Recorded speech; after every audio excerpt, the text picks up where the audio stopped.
Jail में बैठी अभिरा की आंखों में सिर्फ मायरा की यादें घूम रही थीं।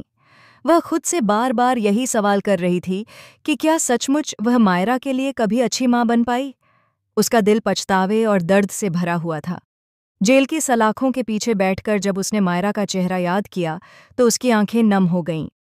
अभिरा की यह हालत देख जलेबी बाई, जो पहले उस पर हावी रहती थी और उसे परेशान करने का कोई मौका नहीं छोड़ती थी, अब धीरे धीरे बदलने लगी।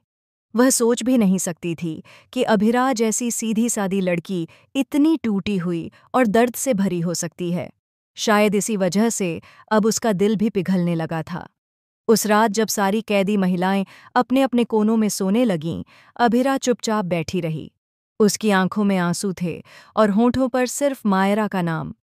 तभी पास बैठी जलेबी बाई ने पहली बार नरम लहजे में पूछा, क्यों री, किसका नाम ले लेकर रो रही है तू? अभिरा ने आंसू पोंछते हुए कहा, मेरी बेटी मायरा। मैंने उसके साथ बहुत गलत किया है। 7 साल तक मैं उससे दूर रही।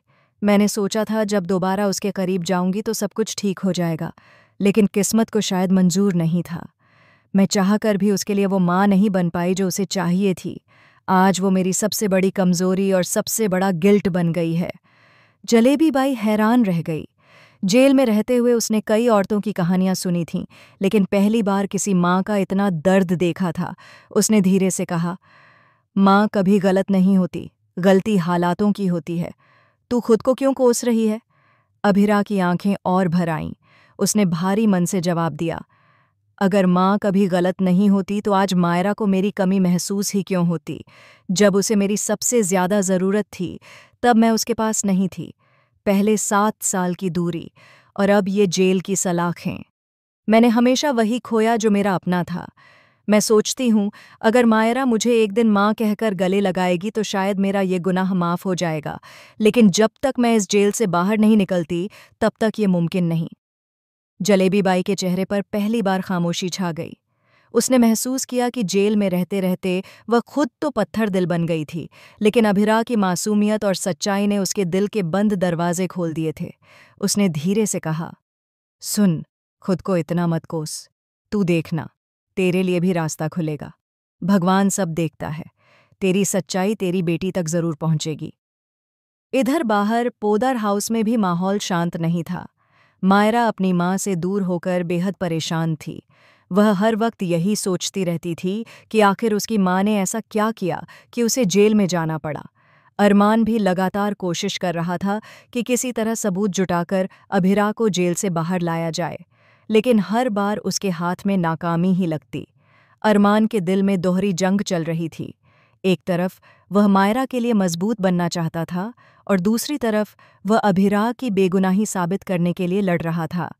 हर कोर्ट डेट, हर सुनवाई उसके लिए एक नई उम्मीद लेकर आती और फिर अचानक सब कुछ टूट जाता। लेकिन उसने ठान लिया था कि चाहे कुछ भी हो जाए, वह अभिरा को मायरा से अलग नहीं रखेगा।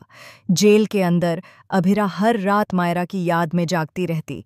कभी उसके बचपन के पल याद करती जब उसने पहली बार मायरा को अपनी गोद में लिया था, कभी वह पल जब मायरा ने टूटी फूटी जुबान में मम्मा कहा था, और अब जब मायरा थोड़ी बड़ी हो गई थी तब भी उसकी आंखों में वही इंतजार झलकता था, अपनी माँ को वापस पाने का इंतजार। अभिरा सोचती, काश मैं मायरा को अपनी बाहों में भर पाती, उसे बता पाती कि चाहे हालात जैसे भी हों, मैंने उसे कभी दिल से दूर नहीं किया, लेकिन मैं सब कुछ खो चुकी हूँ। शायद मायरा भी अब मुझे माफ़ न कर पाए। इन सब बातों के बीच जलेबी बाई भी बदल रही थी।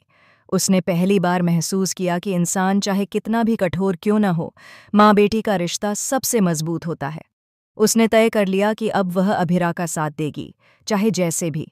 आने वाले दिनों में कहानी और भी इमोशनल और इंटेंस होने वाली है। सवाल यही है, क्या अरमान अपनी मेहनत से सबूत जुटा पाएगा? क्या अभिरा पर लगे झूठे आरोप साबित हो जाएंगे? और सबसे अहम, क्या मायरा अपनी माँ को फिर से गले लगाकर उसका टूटा हुआ दिल जोड़ पाएगी?